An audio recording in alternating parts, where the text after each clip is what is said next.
আমি তোমাদের দেবাংশু স্যার। তো তোমরা অনেকেই আমাকে বায়ো ইউজার দেবাংশু স্যার চ্যানেলের জন্য চেনো। তো আজকে তোমাদের যেহেতু কালকেই নিউট্রিশন পরীক্ষা, নিউট্রিশনের যেগুলো শেষ মুহূর্তে তোমরা দেখে যাবে সেই সাজেশনটা আমি দিচ্ছি, একটু নোট ডাউন করে নাও। তো প্রথমে আমি চলে আসছি ইউনিট 1। তোমাদের 3টে ইউনিট আছে তোমরা জানো। তার মধ্যে বাছাই করার একদম টপিক আমি বলে দিচ্ছি, বা একদম কিছু কিছু এমসিকিউ বলে দিচ্ছি, ওই জায়গাটা দেখে যাবে, ওখান থেকেই কিন্তু প্রশ্ন আসবে। এটা যেন খেয়াল থাকে তোমাদের। পিডিএফ এর ব্যাপারে আমি পরে আসছি, আগে তুমি ভালো করে শুনে নাও আমি যেটা বলছি। Nutritive phase of digestion and absorption যেটা আছে, প্রথমেই যেখানটা দেখে যাবে, মানে আমি যেটা বানিয়েছি সেখান থেকে বলছি। পরিপাক ও শোষণের পুষ্টিগত পর্যায়, এখানে এনজাইম বা উৎসেচক কি এইটা সংজ্ঞাটা ভালো করে দেখে যাবে। এছাড়াও coenzyme, cofactor, prosthetic group, apo enzyme, হলো এনজাইম, এই টাইপের যে সংজ্ঞা আছে এটা ভালো করে দেখে যাবে। অ্যালোস্টেরিজমটা দেখবে, মানুষের স্থায়ী দাঁতের সূত্র বা দুধে দাঁতের সূত্র বা সংকেতটা, দাঁতের সংকেতটা একটু ভালো করে দেখবে। ক্রাউন এনামেল কি এইটা ভালো করে দেখবে। দাঁতের প্রকারভেদ, ক ধরনের দাঁত হয় সেইটা একটু দেখবে।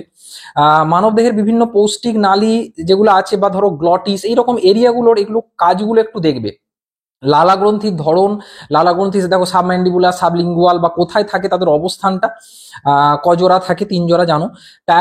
টায়ালিনের কাজ, বা কাইল বা কাইলোমাইক্রন, মাইসেলি, এই সংজ্ঞাগুলো একটু ভালো করে দেখবে। এখান থেকে কিন্তু কোশ্চেন আসতে পারে, এটাকে ডাইরেক্ট এমসিকিউ ফর্মেও দিতে পারে, তোমার মানে ম্যাচিং ফর্মেও দিতে পারে। এবং অবশ্যই অবশ্যই আমি সাজেশনটা তো দিচ্ছি, তার বাইরে দেখবে বোর্ডের একটা মডেল প্রশ্ন কিন্তু প্রকাশিত হয়েছে, তো সেইটা প্রশ্নটা পারলে একটু করে যেও। তো যদি কারোর কাছে মডেল প্রশ্নটা না থাকে, তো সেটা কিন্তু জোগাড়, সেটা কিন্তু আমি তোমাদের দিয়ে দেওয়ার ব্যবস্থা করছি। তো একটু আজ রাতের সময়টা অবশ্যই দেখে যেও। পরিপাক স্থানগুলো দেখবে, পরিপাককারী বিভিন্ন যে রস আছে, লালা রস, পাক রস, অগ্নাশয় রস, আন্ত্রিক রস, এইগুলোর মধ্যে যে তোমার যে উৎসেচকগুলো থাকে সেইগুলো একটু দেখবে। প্রোটিন পরিপাক কোথায় শুরু হয়, এইচসিএল কোথায় থাকে, অ্যামাইলোলাইটিক, প্রোটিওলাইটিক, লাইপোলাইটিক উৎসেচকের নাম এবং কাজ এইটা ভালো করে দেখবে। নিষ্ক্রিয় ট্রিপসিনোজেনকে সক্রিয় কিভাবে করবে সেইটা দেখবে। ব্যাপন অভিস্রবণ, এইটা দেখবে। পিত্তরঞ্জক ও পিত্ত লবণের যে নামগুলো, সুসজ্জিত জৈব রসায়নাগার কাকে বলে, গ্লুকোজের শোষণে সাহায্য করে কোন বাহক, প্রোটিন শোষণ পদ্ধতি, যেমন ধরো সিম্পোর্ট, কাইলোমাইক্রনটা আগেই বললাম। শোষণের প্রধান স্থান বা ক্ষুদ্রান্তের যে ভিলাই, ওই জায়গাটা দেখতে হবে। এই সেল পাকস্থলীর কোন অংশ থেকে খরিত হয়, ধরো বিভিন্ন কোষ দিয়ে দিল, পেপটিক কোষ থেকে কি খরিত হয়, অক্সিনোটিক কোষ থেকে কি খরিত হয়, বিভিন্ন পৌষ্টিক গ্রন্থির নাম। এবার ইউনিট 2 এর ক্ষেত্রে চলে আসছি।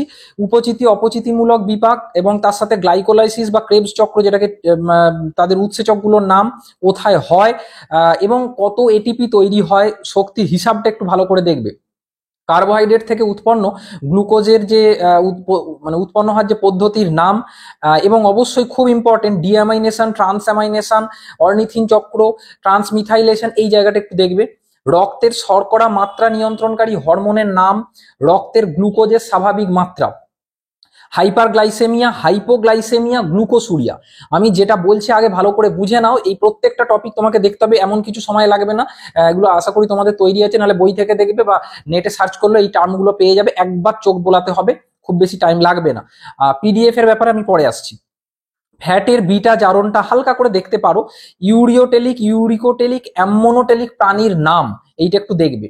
এবার মানুষের শক্তির চাহিদার মধ্যে এই পোর্শনটা খুব ইম্পর্টেন্ট। ধরো কিলো ক্যালোরি, কিলো জুল, তাদের মধ্যে সম্পর্ক কি, মানে কিলো ক্যালোরি, 1 কিলো ক্যালোরি সমান কত কিলো জুল, যেটা 4.184।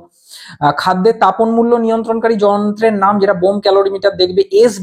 এসডিএ কিন্তু কার কত, কার বেশি, প্রোটিনের বেশি কি কার বেশি, সেইটা দেখে যাবে। বিএমআর কি পুরো নাম, বিএমআর প্রভাব বিস্তারকারী শর্তাবলী। ধরো এটা লিঙ্গ ভেদে বিএমআর কিরাম পরিবর্তন হয়, ঘুমের সময় বিএমআর কমে যায় না বেড়ে যায়, 5% ব্যাপারটা একটু দেখে যাবে। যেটা রেফারেন্স ম্যান অ্যান্ড ওম্যান বলে যেটা আছে তোমাদের, ওটা কিন্তু খুব ইম্পর্টেন্ট, তাদের যে বিভিন্ন পরিমাণগুলো সেইটা একটু দেখে যাবে। বিভিন্ন শারীরিক কাজে শক্তির হিসাব। এরপরে যেটা বলছে খুব ইম্পর্টেন্ট, 0 থেকে 6 মাস বয়সী একজন শিশুর দৈনিক কত কিলো ক্যালোরি শক্তির প্রয়োজন হয়, এটা কিন্তু খুব ইম্পর্টেন্ট।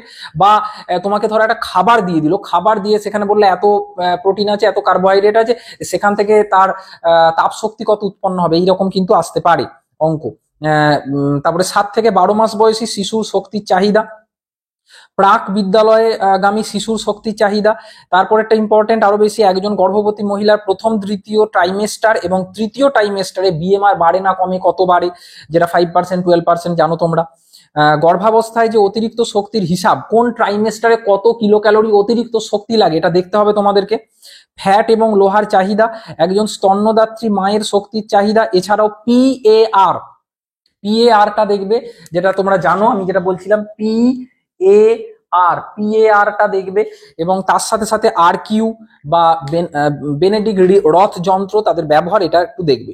এবার চলে আসছি লাস্ট ইউনিট, যেটা ইউনিট 3, খাদ্য সুরক্ষা স্বাস্থ্যবিধি। এটাও ভালো করে বুঝে নাও, এবং পিডিএফটা পেতে গেলে এই ভিডিওর ডেসক্রিপশনে থাকা যে হোয়াটসঅ্যাপ লিঙ্কটা থাকবে সেখানে তোমরা জয়েন করে যাবে। আমি পিডিএফটা একদম সম্পূর্ণ তোমাদের ফ্রি অফ কস্টে দিয়ে দেবো, সেটা ভালো করে দেখে যাবে। এবং মডেল কোশ্চেনটাও যাদের কাছে নেই আমি সেটাও দিয়ে দেবো, সেইটাও একটু ভালো করে দেখে যাবে। এবার কিন্তু যেটা বলছি ভালো করে শুনে নাও, পিডিএফ এ তো পুরোটা দেখলে নাহলে বুঝতে পারবে না, আগে বাকি ভিডিওটা কমপ্লিট করো দেখা। Classification of food according to, মানে আয়ুষ্কাল অনুযায়ী খাদ্যের যে শ্রেণী বিভাগটা, পচনশীল খাদ্য, অর্ধ পচনশীল খাদ্য, এদের উদাহরণ, খাদ্য বিনষ্টের জন্য দায়ী বিভিন্ন অণুজীবের ভূমিকা, ধরো ব্যাকটেরিয়া, ছত্রাক, ভাইরাস, এদের ভূমিকা। তারপরে ধরো বিভিন্ন রোগের নাম, উপসর্গ, সালমোনেল্লা দ্বারা গঠিত যে বিভিন্ন রোগ লক্ষণ, ইকোলাই ব্যাকটেরিয়া, ধরো সালমোনেল্লা কি রোগ করে, ধরো ডায়রিয়া, বা ইকোলাই থেকে কি রোগ হয়, বোটুলিজম কি রোগ, এই যে কার জন্য হয়, এগুলো দেখবে অনেক সময় কিন্তু ম্যাচিং এ দিতে পারে, বা স্টেটমেন্ট বেস কোশ্চেনে দিতে পারে। এবার চলে আসবো খাদ্য যে আত্মপচনের কারণ কি হতে পারে, খাদ্য বিনষ্টের কারণ কি হতে পারে, প্যাথোজেনিক ব্যাকটেরিয়া এবং নন প্যাথোজেনিক ব্যাকটেরিয়া খুব ইম্পর্টেন্ট, নামগুলো কয়েকটা দেখে যাবে। বা উপকারী ব্যাকটেরিয়ার মধ্যেও ধরো যেমন ল্যাক্টোব্যাসিলাস আছে, সেটা কি করে, হ্যাঁ, বা ইস্ট, যখন মানে ইস্টটা কিসে কাজে লাগে আর কি, যে গ্যাঁজানোর যে ব্যাপারটা, সেই ব্যাপারটা একটু দেখে যাবে। এবং খুব ইম্পর্টেন্ট থার্মোফিলিক, মেসোফিলিক, সাইকোফিলিক ব্যাকটেরিয়ার নাম, খাদ্যের তাপমাত্রা, যেটাকে বিপদ সংকুল অঞ্চল বলা হয়, দেখবে। এবং কয়েকটা ফুল ফর্ম বলছি, এটা কিন্তু খুবই খুবই ইম্পর্টেন্ট। একটা হচ্ছে H A C C P, আর FSSAI, এদের ফুল ফর্মগুলো একটু অবশ্যই দেখে যাবে। এবং HACCPর যে কটা নীতি প্রণয়ন হয়েছিল, 7টা তোমরা জানো, সেটা একটু দেখবে। খাদ্য সংরক্ষণের বিভিন্ন পদ্ধতি, ব্লাঞ্চিং, ফ্রিজিং, স্মোকিং, বা ধরো শুষ্ককরণ, এই জিনিসটা সম্বন্ধে এক লাইন করে একটু দেখে গেলে তাহলে তুমি ম্যাচিং এর প্রশ্ন দিলে পেরে যাবে। দুধ সংরক্ষণের পদ্ধতি, ফল, সবজি, মাছ সংরক্ষণের পদ্ধতি, এবং প্রথম ও দ্বিতীয় শ্রেণীর খাদ্য সংরক্ষকের নাম, যেমন নুন, চিনি তা প্রথম শ্রেণীর মধ্যে পড়বে, বেঞ্জয়িক অ্যাসিড দ্বিতীয় শ্রেণী, এইগুলো একটু দেখবে। ব্রাইন, ফিশ মিল, FPC, হ্যাঁ, এটা একটু অবশ্যই দেখবে, যেটাকে ফিশ প্রোটিন কনসেন্ট্রেশন বলা হচ্ছে। স্টিক ওয়াটারটা দেখতে পারো। বিভিন্ন খাদ্য সংরক্ষণের ক্ষেত্রে ব্যবহৃত সংরক্ষক, যেমন দুধ সংরক্ষণ, দুধ সংরক্ষণে কি ব্যবহার করা হচ্ছে, রঙিন ফল সংরক্ষণের ক্ষেত্রে কি ব্যবহার করা হচ্ছে, সাদা ফল সংরক্ষণের ক্ষেত্রে কি ব্যবহার করা হচ্ছে, এটা উত্তরগুলো আমি পিডিএফ এ দিয়ে দেবো। যেমন ধরো সোডিয়াম বেঞ্জয়েডটা রঙিনের ক্ষেত্রে করা হচ্ছে। এনজাইমেটিং ব্রাউনিংটা কি ভিনিগারের রাসায়নিক নাম, ভেরি ভেরি ইম্পর্টেন্ট।